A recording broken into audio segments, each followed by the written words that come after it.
झाली रानी का नाम सुना है आपने? चित्तौड़ की महारानी झाली, जो मीरा जी की सास, ददिया सास लगती थी। झाली रानी मीरा जी की ददिया सास लगती थी। बड़ी साधिका थी उच्च कोटि की।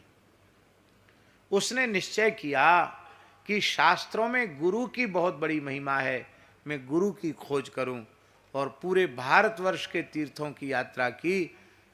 उसका संकल्प था, जिस संत सदगुरु की गोद में मुझे मेरे इष्ट श्री रघुनाथ जी का दर्शन हो जाएगा, मैं उसी के चरणों में अपना समर्पण करूंगी।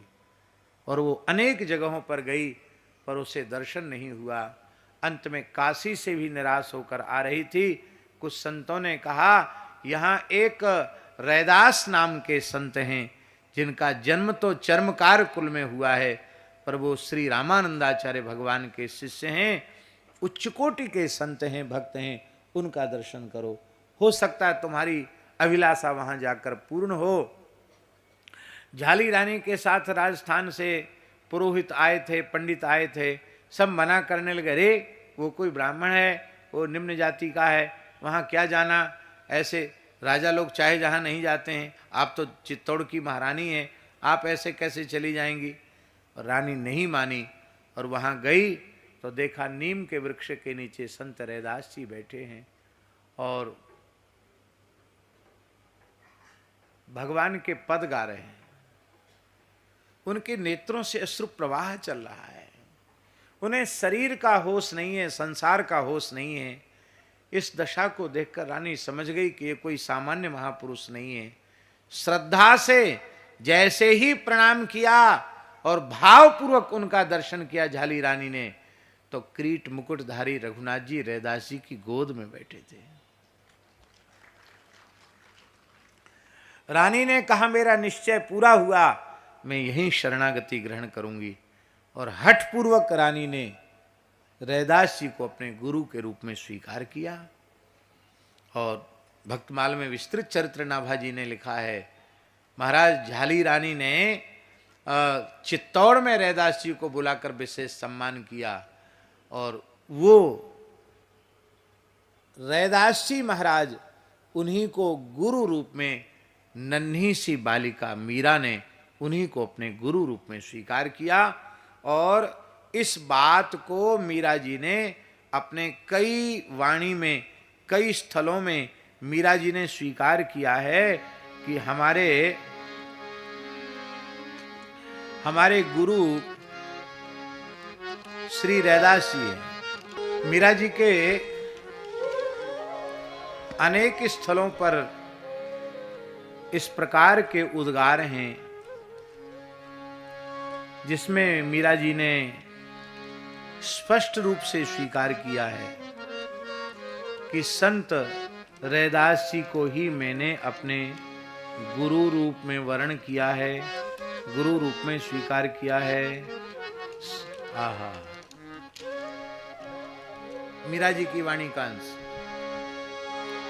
मीरा मेरे संत हैं,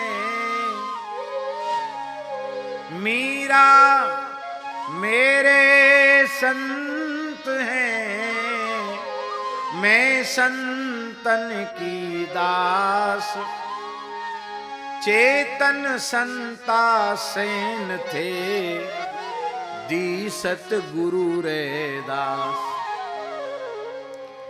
मीरा सतगुरु की करे, मीरा सतगुरु की करे वंदना, आस चित चेतन आत्म महा, धन्य भगत रैदास। नाही में पीहर, ये अलग अलग वाणी के अंश हैं। नाही में पीहर सासरे,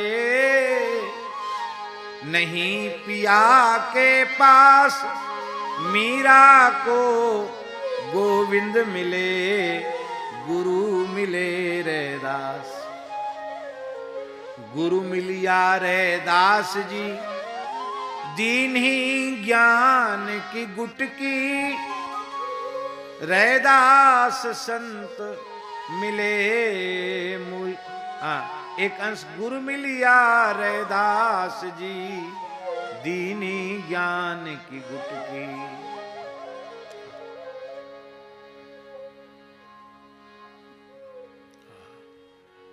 बोलो श्री रैदास जी महाराज की। देखिए, कहने का आशय ये है वस्तुतः संत का दर्शन। तो भगवत साक्षात्कार का भी फल संत दर्शन है, पर ये संत दर्शन भगवत साक्षात्कार का फल है, ये बात तब समझ में आती है जब भगवत साक्षात्कार हो जाता है। ये संत और भगवंत, ये इनका अन्योन्याश्रय संबंध है। अन्योन्याश्रय जानते हैं? संत की कृपा के बिना भगवत प्राप्ति नहीं होती, और भगवान की कृपा के बिना संत नहीं मिलते।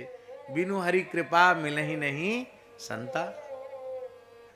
बिना हरि की कृपा के संत नहीं मिलेंगे, और बिना संत की कृपा के हरि नहीं मिलेंगे। इसी को कहते अन्योन्याश्रय। इसलिए जीवन पर्यंत हरि और हरिदासों का आश्रय लेकर रहना चाहिए। सब संतन मिले निर्णय कियो, मथि श्रुति पुराण इतिहास, भजवे को दोई सुगर कह हरिदास। हरि और हरिदास। श्री सीताराम प्रतिदिन सत्संग एवं दर्शन के लिए श्री महाराज जी के ऑफिशियल चैनल को जरूर सब्सक्राइब करें।